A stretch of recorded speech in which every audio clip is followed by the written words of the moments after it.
साथ अनुराग मुस्कान। दिल्ली सरकार के मुखिया अरविंद केजरीवाल अब फिर से अपने विधायकों की कुंडली खंगालेंगे। पार्टी के सभी विधायकों को अपनी शैक्षणिक योग्यता और आपराधिक रिकॉर्ड की जानकारी देने के लिए कहा गया है। पार्टी के 2 विधायक पहले से जेल की हवा खा रहे हैं। एक तो कानून मंत्री बन चुके थे, लेकिन उनकी कानून की डिग्री ही फर्जी निकली। दूसरे की बात करें तो दूसरा विधायक मनोज कुमार, जिस पर धोखाधड़ी का मामला है। 2 विधायकों की पोल खुलने के बाद केजरीवाल एक्शन में आए हैं। लेकिन सवाल उठता है कि इस पूरी कवायद का मतलब क्या है। साफ सुथरी राजनीति का दावा करने वाले केजरीवाल ने अपने साथियों को की जो डिग्रियां हैं वो पहले क्यों नहीं जांची, उन्हें पहले क्यों नहीं परखा।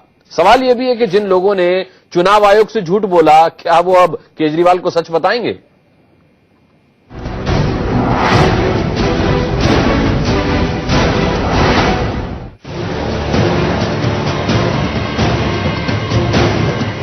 दो विधायक जेल में, एक पर फर्जी डिग्री का मामला, दूसरे पर जमीन की धांधली का मुकदमा। अब जाकर केजरीवाल की नींद खुली है और उन्होंने अपने विधायकों की कुंडली तलब की है। आपके सभी विधायकों को फरमान दिया गया है कि वो अपनी शैक्षणिक योग्यता और अपने खिलाफ तमाम आपराधिक मामलों की जानकारी पार्टी को सौंपे। देखो, जानकारी सबने, जिन्होंने इलेक्शन लड़ा है, सबने इलेक्शन में दे रखी है एफिडेविट में, ऐसा कोई नहीं है। अब वो उनसे पूछ रहे हैं कि भाई आप बता दीजिए कहीं ऐसा तो नहीं है कोई केस आपके हमारे जानकारी में ना हो, या तो हम सारे एफिडेविट को खुद स्कैन करें, इससे बेटर उनसे मांग लेंगे। सवाल उठता है अब क्यों? टिकट दे दिया, चुनाव जीतकर विधानसभा पहुंच गए, मंत्री भी बन गए, तब जाकर आप अपनों के दामन में दाग ढूंढने निकले हैं। आप तो अलग तरह की राजनीति करने निकले थे। आप तो पारदर्शिता की बात करते थे। आपने पार्टी की अंदरूनी साफ सफाई के लिए लोकपाल बिछाया था। फर्जीवाड़े के दोनों आरोपियों जितेंद्र सिंह तोमर और मनोज कुमार का नाम जब टिकट के लिए फाइनल किया जा रहा था, उस वक्त आपके पारदर्शी सिस्टम को सांप क्यों सूंघा हुआ था? जितने लोगों को उन्होंने पार्टी का रास्ता बाहर दिखाया, सबने यही कहा कि आप उनको टिकट दे रहे हैं जो आपकी छवि के खिलाफ है, जो आपके जो कहते हैं कि उनके खिलाफ केस चल रहे हैं। आपने खुद कमिट किया था कि हम किसी भी विधायक को, ऐसे विधायक को टिकट नहीं देंगे जो किसी से पाया जाए, और अगर पाया भी जाता है तो हम बीच इलेक्शन के अंदर रोक देंगे। जो आम आदमी पार्टी कहती थी कि हमारा इंटरनल लोकपाल है जो कि छानबीन करके हम टिकट देते हैं लोगों का, आज चुनाव के बाद जब सरकार बन गई, जब लगातार उनके 2 विधायकों पे आरोप आ चुके हैं और कई दागी विधायक उनमें अभी हैं, उनसे अब जाके वो बायोडाटे मांग रही है और केसेस की छानबीन कर रही है, तो ये दिखाता है कि आम आदमी पार्टी की जड़ें कितनी खोखली हैं। मान लिया कि आप इतने भोले थे कि आपके अपनों ने ही आपको धोखा दिया। आरटीआई को हथियार बनाने वाला फर्जी आरटीआई से ही धोखा खा गया। लेकिन अब क्या गारंटी है कि आपके विधायक आपको अपना कच्चा चिट्ठा सौंप देंगे? जिन लोगों ने चुनाव आयोग जैसी संवैधानिक संस्था से झूठ बोला हो, नामांकन भरते वक्त फर्जी डिग्रियों को सच बताया हो, वो अब आपसे क्यों सच बोलेंगे? क्रिमिनलिटी, कैरेक्टर और क्राइम, इन तीनों चीजों को देखकर हम टिकट देते हैं। हमें हमारे विधायकों पे विश्वास है। उसी समय सारी जानकारियां उनसे ले ली जाती हैं। उन्होंने शपथ पत्र में सारी चीजें ऑलरेडी डिक्लेयर करी हुई हैं। केजरीवाल जी, वैसे तो आपके कुल 21 विधायकों पर आपराधिक केस दर्ज है, इसमें खुद आप भी शामिल हैं। इसमें से राजनीतिक मामलों को हटा भी दें तो सुन लीजिए आपके किस शूरवीर पर कौन सा मामला दर्ज है। जरनैल सिंह, विधायक तिलक नगर, केस सरकारी कर्मचारी पर हमला। अखिलेश त्रिपाठी, विधायक मॉडल टाउन, केस मीटिंग के दौरान बंद कमरे में महिला से बदसलूकी। गुलाब सिंह, विधायक मटियाला, प्रॉपर्टी के मामले में एफआईआर। झा, विधायक बुराड़ी, केस सैकड़ों कार्यकर्ताओं के साथ थाने में पथराव। राजेश गुप्ता, विधायक वजीरपुर, केस पार्टी वॉलंटियर के साथ मारपीट। ऋतुराज झा, विधायक किराड़ी, केस एमसीडी के जेई सुमित कुमार के साथ मारपीट। वेद प्रकाश, विधायक भवाना, केस पुलिसकर्मियों पर पथराव। सही राम, विधायक तुगलकाबाद, केस धमकी देना, घर में जबरन घुसना। प्रकाश जरवाल, विधायक देवली, केस दिल्ली जल बोर्ड के जूनियर इंजीनियर को मारा। नरेश बालियान, विधायक उत्तम नगर, केस चुनाव के दौरान शराब बांटने का मामला। मनोज कुमार, विधायक कोंडली, केस महिलाओं से बदसलूकी, जमीन का फर्जीवाड़ा। जितेंद्र तोमर, विधायक श्रीनगर, केस फर्जी डिग्री का आरोप। सोमनाथ भारती, विधायक मालवीय नगर, केस नाइजीरियन महिला से बदसलूकी, दहेज उत्पीड़न और पत्नी से मारपीट के मामले में एफआईआर की तैयारी। इन सब पर दिल्ली के अलग अलग थानों में एफआईआर दर्ज हो चुकी है। अब आप बताइए, आप इन शूरवीरों पर क्या कार्रवाई करेंगे? सवाल ये भी उठता है कि जब आपने पार्टी बनाई थी तो साफ सुथरे लोगों को शामिल करने का वादा किया था। शुरुआती दौर में ये दिखाई भी दे रहा था, लेकिन अब क्या हो गया? हमारा सवाल है कि पारदर्शिता के ये बड़े बड़े दावे क्यों? राजनीतिक शुचिता का ये दिखावा क्यों? आप में और बाकी राजनीतिक दलों में क्या फर्क है? शिवानी त्यागी के साथ अजीत श्रीवास्तव, दिल्ली, इंडिया न्यूज। आइए बीच बहस में इस मुद्दे पर चर्चा करते हैं। राजीव बब्बर साहब हमारे साथ हैं, दिल्ली बीजेपी के स्पोक्स पर्सन। आलोक शर्मा यहां मेरे साथ हैं स्टूडियो में, कांग्रेस के स्पोक्स पर्सन, और साथ ही senior journalist doctor Manish Kumar studio में हमारे साथ मौजूद हैं। आप सभी का बहुत बहुत स्वागत है। और एक कुर्सी आप देख रहे हैं खाली है आम आदमी पार्टी की। दरअसल अब आम आदमी पार्टी ने अपनी परंपरा बना ली है, जिस सवाल के उन पर जवाब नहीं बनते वो वादा तो करते हैं कि वो अपना प्रवक्ता भेजेंगे, लेकिन ऐन मौके पर उनका प्रवक्ता हवा हो जाता है, भाग जाता है, गायब हो जाता है। तो लिहाजा अगर हमने नहीं बुलाया होता या उन्होंने मना किया होता तो बेशक हम ये खाली कुर्सी नहीं दिखाते, लेकिन चूंकि आम आदमी पार्टी की तरफ से वादा किया गया था कि आज की बीच बहस की इस डिबेट में वो अपना प्रवक्ता, अपना स्पोक्स पर्सन भेजेंगे, और ऐन मौके पर उस स्पोक्स पर्सन ने मना कर दिया, तो ये लीजिए खाली कुर्सी, और इस पर एक पर्ची हमने लगाई है आम आदमी पार्टी की। जिन जिन मुद्दों पर जवाब देना भारी पड़ता है आम आदमी पार्टी को, वो इसी तरीके से वादा खिलाफी अपनी करते हैं। लेकिन सबसे बड़ा सवाल राजीव बब्बर साहब यहां ये खड़ा होता है कि केजरीवाल ये उल्टे बांस बरेली क्यों चल रहे हैं? जो जांच, जो पड़ताल उन्हें चुनाव से पहले करनी चाहिए थी, वो अब कर रहे हैं। अरे भैया, जिसने चुनाव आयोग को ही अपना ब्यौरा ठीक से नहीं दिया, वो अब केजरीवाल को क्या बताएंगे कि उन पर क्या मामले चल रहे हैं? देखिए, आपके प्रश्न में ही आपका उत्तर भी है, और यही कहना है, क्योंकि चुनाव से पहले यदि आप केजरीवाल साहब की क्लिपिंग्स लें और दिखाएं चैनल पे, उन्होंने बड़ी बड़ी बात की थी कि हम हर कैंडिडेट से एफिडेविट लेंगे, उसके पास कोई बैकग्राउंड नहीं होना चाहिए केस का, उसके ऊपर कोई क्रिमिनल केस नहीं होना चाहिए, उसके ऊपर कोई धोखाधड़ी का मामला नहीं होना चाहिए, और हम जो बाकी पार्टियां, भारतीय जनता पार्टी या कांग्रेस या कोई अन्य दल जिस तरीके की राजनीति करते हैं, हम उनसे बिल्कुल अलग हैं, इसलिए हम आम आदमी को उठाएंगे, उसका पूरा का पूरा ब्यौरा लेंगे और उसके बाद उसका टिकट देंगे। और एक बात उन्होंने बहुत बड़ी कही थी, यदि किसी के बारे में यह पता चल गया चुनाव के दौरान कि वो उसके ऊपर कोई मुकदमा है, तो उसकी हम टिकट भी कैंसिल कर देंगे। ये दिल्ली की जनता को गुमराह करने के लिए उन्होंने ऊंची ऊंची बातें कही थी। लेकिन यहां मेरा एक और प्रश्न है, ये जो सारा मामला आज उन्होंने फिर से कहा है कि मुझे ब्यौरा दीजिए, ये प्योर जैसा वो नाटक था झूठा, एक ये नया नाटक है जनता को और 6 महीने धोखा देने के लिए, और इसके अलावा कुछ नहीं है। लेकिन अब इसमें एक चीज और जुड़ी है, जिनके ऊपर पुराने मुकदमे थे वो तो है ही, लेकिन जो विधायक बनने के बाद सत्ता के नशे में दीवाने और पागल होकर दिल्ली की जनता के साथ में फिर से बदसलूकी कर रहे हैं, सरकारी ऑफिसर्स को मार रहे हैं और बाकी बेईमानियां कर रहे हैं, उनका क्या होगा वो भी तो केजरीवाल साहब बताएं। जाहिर सी बात है। आलोक शर्मा जी, बहुत अच्छा सवाल राजीव बब्बर साहब ने उठाया है, लेकिन सवाल तो उठते रहते हैं, केजरीवाल किसी का जवाब देते कहां हैं? देखिए, उनकी पुरानी परंपरा है, अगर मीडिया उनको हीरो बनाए तो मीडिया बहुत अच्छा है, और मीडिया उनके खिलाफ अगर सच्चाई को दिखाना शुरू कर दे तो मीडिया ने सुपारी ले ली है। ये पुरानी परंपरा रही है।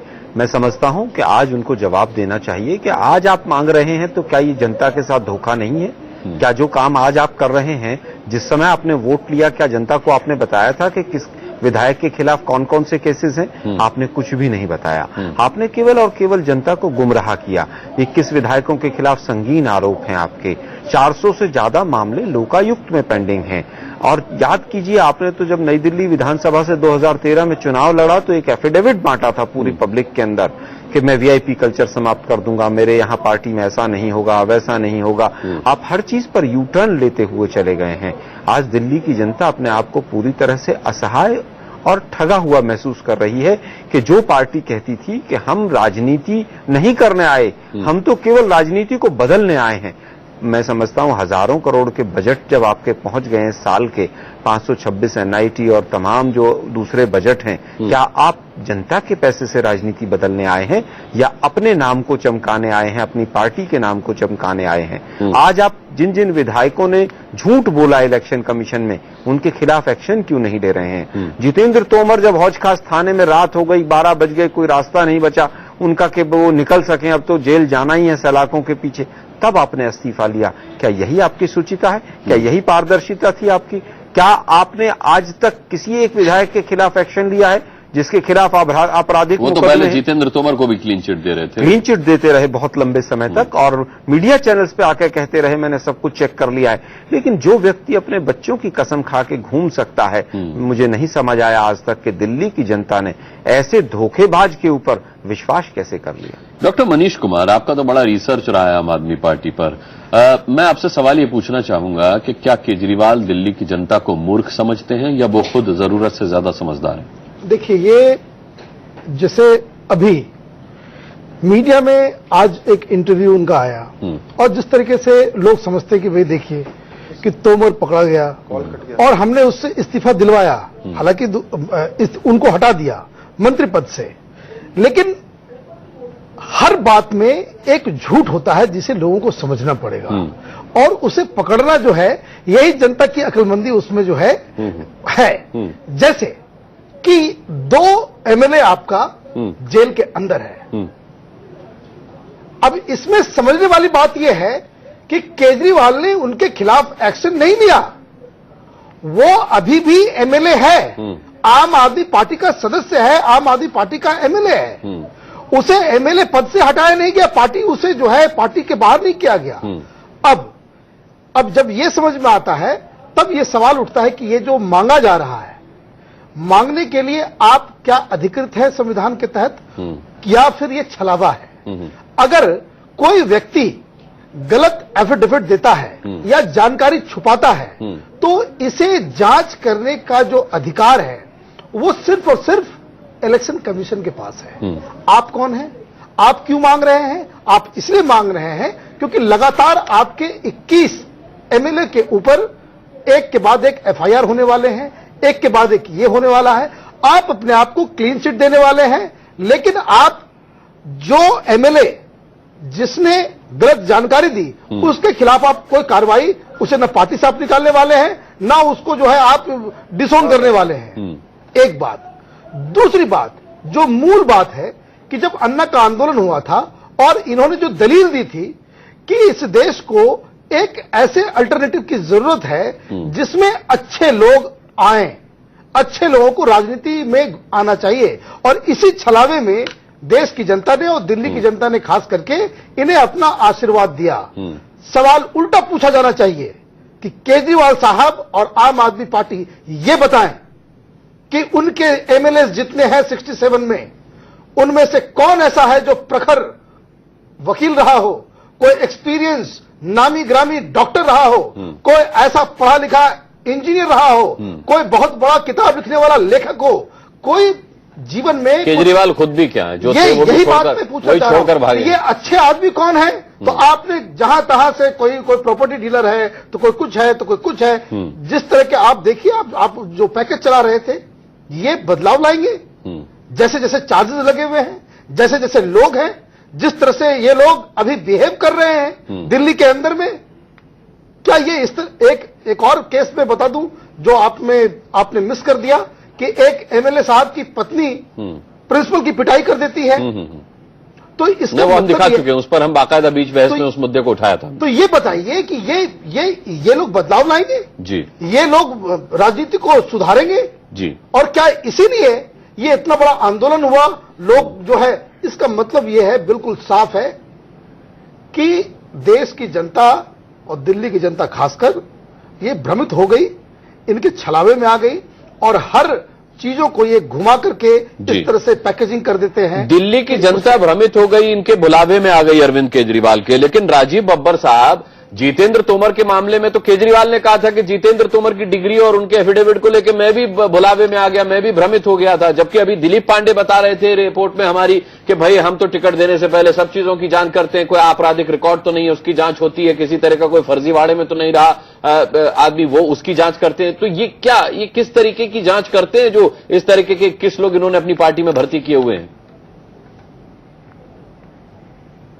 नहीं, मुझे लगता है कि यहां पर मुझे वो जो प्रशांत भूषण जी ने जब बात रखी थी और उन्होंने कहा था कि टिकटों में जिस तरीके से आपने कमिटमेंट की थी उस तरीके से नहीं, मुझे लगता है कि यहाँ पर मुझे वो जो प्रशांत भूषण जी ने जब बात रखी थी और उन्होंने कहा था कि टिकटों में जिस तरीके से आपने कमिटमेंट की थी उस तरीके से टिकटें बांटी नहीं जा रही है और घपला हो रहा है और डिफरेंट इंफॉर्मेशन आ रही है कि आप हर तरीके के मापदंड से कॉम्प्रोमाइज कर रहे हैं, जिस बात पे फिर उन्होंने प्रशांत भूषण को बाहर निकाला, आज मुझे वो बात उनकी सच्ची नजर आ रही है। क्योंकि ये सब बातें, और जहां तक आपने ये जो जितेंद्र तोमर वाली बात करी, बड़ी इंटरेस्टिंग चीज है। जब तक वो मामला चढ़ता रहा और दिल्ली पुलिस इंक्वायरी करती रही, डिप्टी चीफ मिनिस्टर चिल्लाते रहे मीडिया के सामने आकर कि क्या उन्होंने कोई क्राइम कर दिया, क्या उन्होंने कोई मर्डर कर दिया है, दिल्ली पुलिस उनके पीछे पड़ी है और वो तो बिल्कुल बेकसूर है। ये तो बात बिल्कुल सही है कि जिस दिन इनके पास कोई चारा नहीं बचा और पक्का हुआ कि जेल जाना पड़ेगा, उस दिन इस्तीफा इसलिए भी देना था कि अगर नहीं इस्तीफा देते तो संवैधानिक रूप से बर्खास्त हो जाते, इसलिए इस्तीफा दिया और फिर इस्तीफा मंजूर करने के बाद यह नाटक किया, मुझे तो धोखे में रखा गया। अरे आपकी टीम तो उसकी गारंटी ले रही थी और आपने मीडिया के सामने गारंटी ली कि हमें पता है कि दिल्ली पुलिस जानबूझ के जितेंद्र तोमर को तंग कर रही है। तो मेरा सिर्फ यह कहना है कि ये जिस तरीके का नाटक जो पिछले 1.5-2 साल से चल रहा है, वही फॉर्मूला और उसी फॉर्मेट पे आज भी नए नए तरीके का नाटक हो रहा है, जो कि 100% झूठ के ऊपर दिल्ली की जनता को फिर से गुमराह करने का एक नया कार्यक्रम है। जैसे एक सीरियल चलता रहता है, ऐसे ही इनका झूठ का पूरा अकाउंट जो है वो चलते चला जा रहा है और लोग उसको देख रहे हैं। मुझे लगता है कि दिल्ली की जनता को जिस तरीके से इन्होंने भ्रमित किया है, धीरे धीरे जनता की भी आंख खुल रही है और जनता भी जो ठीक समय पर आकर न्याय करेगी, इसका मुझे पूरा यकीन है। आलोक शर्मा, क्या ये इस बात का प्रमाण है कि केजरीवाल जो पॉलिटिशियन बने वो उसमें फेल रहे? क्योंकि देखिए, प्रशांत भूषण और योगेंद्र यादव यही तो विसल ब्लोअर थे। इसी बात को लेकर के तो उनका पार्टी से झगड़ा था कि योग्य लोग पार्टी में नहीं है। अब केजरीवाल ने उन्हीं को ब्लो आउट कर दिया पार्टी से और आज उन्हीं की भाषा बोल रहे हैं कि ठीक है, मैंने अपने विधायकों से कह दिया कि अगर आपके खिलाफ कोई आपराधिक रिकॉर्ड रहा है, कुछ रहा है आपका, तो उसकी इत्तला हमें पार्टी को दें। तो ये किस तरीके की राजनीति का संकेत दे रहा है? क्या अपरिपक्व हैं, फेल हैं पूरी तरह राजनीति में केजरीवाल? नहीं, मैं आपकी बात से सहमत नहीं हूं।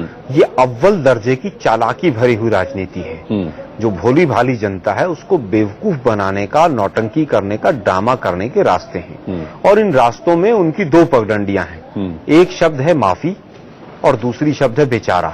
चप्पल पहन के चलो, अगर आम फेस्टिवल है तो आम को बटन उल्टे लगा लो, बटन उल्टे लगा लो, आम उस तरह से चूसो जैसे कि आम एक बच्चा खाता हो। और दूसरी तरफ आप देखिए कि किस तरह के आप बनारस चुनाव लड़ेंगे। आप पॉलिटिकली किसी भी तरह से इमेच्योर नहीं है, आप चालाक हैं। आप दिल्ली की जनता को सच्चाई से महरूम तो इस चालाकी से तो आम ही चूसते रह जाएंगे वो। नहीं, बिल्कुल मैं समझता हूं कि देखिए अब इनका लिफाफा फटना शुरू हो गया है। कब तक जनता को गुमराह करेंगे? एक एक चीज को सामने आ रही हैं। आपने पहले नहीं बताया बजट में एडवर्टाइजमेंट का हमने इतना बजट रखा, आपने नहीं बताया कि हम इस तरह से 500 स्कूल खोलेंगे, आपने नहीं बताया कि वाईफाई हम केवल वादा करके छोड़ जाएंगे। मैं समझता हूं कि दिल्ली की जनता आपका पार्टी फंड के लिए तो झोली फैलाई दी। 49 दिन में आपने कहा कि साहब लोकपाल के लिए हमने जो है सरकार छोड़ दी और जनता ने भी मान लिया कि साहब देखिए कितना भला आदमी है, ये तो लोकपाल लाना चाहता है। वही जनता आज गली मोहल्लों में सवाल करती है कि भाई अब तो 5-6 महीने हो गए, वो लोकपाल बिल का ड्राफ्ट भी कहीं नजर नहीं आ रहा है। 400 से ज्यादा केसेस लोकपाल के यहाँ, जिसमें से काफी हद तक उनके एमएलए के खिलाफ कंप्लेंट है, वो पेंडिंग है। आप क्यों नहीं बना रहे हैं? क्योंकि अगर लोकपाल आएंगे, लोकायुक्त जो आज वर्तमान में है दिल्ली में, तो वो जांच शुरू हो जाएगी, आप फंसेंगे उसके अंदर। तो आज आप क्या चीज कहकर आए थे और क्या कर रहे हैं, इसमें दोनों में फर्क आ रहा है। हम भी राजनीतिक दल हैं, वो भी राजनीतिक दल हैं। आपने शुरू से ही अन्ना साहब का यूज किया। आपकी फितरत देखिए, आप बिल्कुल भी अपरिपक्व नहीं हैं, आप केवल चालाक हैं। जिन जिन लोगों का जब जब तक काम था तब तक यूज किया, उनको साइड कर दिया। आंतरिक लोकपाल को ही कह दिया साहब इनकी तो डेट ही एक्सपायर हो गई थी, तो बहुत पहले ही रिटायर हो गए थे। उसके बाद कौन आंतरिक लोकपाल है आज तक नहीं पता है। मैं समझता हूं कि जिस तरह का छलावा हिंदुस्तान के लोकतंत्र के साथ पार्टी केजरीवाल ने किया है, ये आने वाले समय में लोकतंत्र के लिए भी घातक है। और देश की राजधानी तो आज पूरे तन्मयता के साथ देख रही है कि किस तरह से उन्होंने जो जो वायदे किए उनसे सबसे मुकर गए और पूरी तरह से दिल्ली का विकास जो है वो स्टैंड स्टिल पर आ गया। टोकनिज्म शुरू कर दिया आपने, 5 रुपए की थाली, तमाम इस तरह के ड्रामेबाजी शुरू कर दी है। एक भी पुल का उद्घाटन नहीं हुआ है जब से कांग्रेस की सरकार गई है। एक भी स्कूल पिछले नींव नहीं रखी गई है पिछले 6 महीने में। एक भी नया कॉलेज नहीं आया है। दिल्ली की जनता, युवा कहने लगे कि अरे केजरीवाल साहब आएंगे, पता नहीं क्या होगा। मैं जानना चाहता हूं यमुना जी का क्या हुआ। आपने तो यमुना जी के ऊपर वोट मांगे, बड़े बड़े भाषण दिए हाथ खोल खोल के, भाइयों बहनों क्या ऐसा नहीं होना चाहिए। और मोदी साहब भी दिल्ली की तरफ ध्यान नहीं दे रहे। दिल्ली की जनता पूरी तरह से दोनों पार्टियों से अपने आप को ठगा हुआ महसूस कर रहे हैं। फर्जियों की फौज लेकर चले तो वादे कहां से पूरे करेंगे। लेकिन डॉक्टर मनीष, क्या उस दिन आपको भी हंसी आई थी जब संजय सिंह कमांडो सुरेंद्र को लेकर के थाने पहुंचे थे सरेंडर कराने के लिए, और उन्होंने साफ तौर पर दिल्ली पुलिस पर यह इल्जाम लगाया था, केंद्र सरकार को कटघरे में खड़ा किया था कि भाई मैं सरेंडर कराने इसलिए लाया हूं क्योंकि हमारे विधायकों को केंद्र सरकार चैन से सांस नहीं लेने दे रही। यही नहीं, कुछ लोगों ने तो ये भी ट्वीट किया कि भाई मुझे भी बंद कर दो। अरे कोई एनआरकी थोड़ी है देश के अंदर में। मतलब सी ग्रेड फिल्म जैसा ड्रामा। आपने अगर गलत काम किया है, अगर आप कमांडर हो या ब्रिगेडियर हो, अगर आपने फर्जी दस्तावेज दिए हैं और फर्जी दस्तावेज के ऊपर हरियाणा में आपने नौकरी की है और उस पर अगर जांच होगी और आप पकड़े जाते हैं तो आपको जेल तो जाना ही पड़ेगा। आप ये नहीं कह सकते कि चूंकि हम भाई केजरीवाल के हम बहुत बड़े पुजारी हैं, उनके भक्त हैं, इसलिए हम जो है हमें छोड़ दिया जाए। लेकिन इन सब के अलावा देखिए, केजरीवाल जो पिछले 2 साल से करते आ रहे हैं, ये सोशल साइंस, खास करके पॉलिटिकल साइंस के स्टूडेंट्स के लिए जो है एक रिसर्च का विषय है कि सोशल और पॉलिटिकल डिग्रेडेशन, जो नैतिकता का जो पतन कितना फास्ट हो सकता है सामाजिक जीवन में, वो अपने आप में एक आश्चर्यजनक कीर्तिमान इन्होंने बनाया है। हमने इस देश के अंदर में अन्ना आंदोलन से पहले जेपी आंदोलन देखा था। उसको डिग्रेड करने में उसके जो प्रोडक्ट्स निकले थे उनको इस स्तर पे पहुंचते पहुंचते जो 20 साल 30 साल लगे थे। लेकिन केजरीवाल 2 साल के अंदर में ही उस सारे चीजों में महारत हो गई। जैसे आप कह रहे हैं कि ना कि ये जो है वो कर रहे हैं, इस तरह का लोगों को छलावा दे रहे हैं, आप ये देखिए इस पे उनकी मास्टरी है। वो हर चीज को इस तरह से घुमा देते हैं कि जैसे वो बिल्कुल ही ऐसा लोगों को लगता है कि भाई नहीं बिल्कुल वो सही कह रहा है, बिल्कुल वो सही कह रहा है। लेकिन अगर डीप डाउन उनके लॉजिक्स के अगर आप ऊपर जाएं तो आपको मालूम चलेगा कि 5 बातों में से 3 बातें केजरीवाल की हमेशा वो मिथ्या, झूठ और छलावा के लिए बोला जाता है। बिल्कुल। और अब भी जब 2 विधायक जेल में हैं, उनकी जमानत तक के टोटे पड़े हुए हैं, तो केजरीवाल को लगा कि बाकी जो कुल मिलाकर 21 है, अब सबके खिलाफ दिल्ली पुलिस सबूत जुटा रही है और जो भी जेल में गया उसकी जमानत के फिर टोटे हो जाएंगे। तो शायद उन्होंने ये दुनिया को, ये दिल्ली वालों को दिखाने के लिए एक और ड्रामे की स्क्रिप्ट लिखी है कि भाई अब मैं सबसे विधायकों से उनका ब्यौरा मांग रहा हूं, जो उन्हें चुनाव से पहले करना चाहिए था वो अब सरकार बनाने के बाद करें। बहरहाल क्या होगा इस पार्टी का, ये केजरीवाल ही जाने और भगवान जाने। हम आप सभी का बहुत बहुत धन्यवाद करना चाहेंगे बीच बहस में जुड़ने के लिए, और इसी के साथ बीच बहस में आज के लिए इतना ही। वक्त एक छोटे से ब्रेक का है।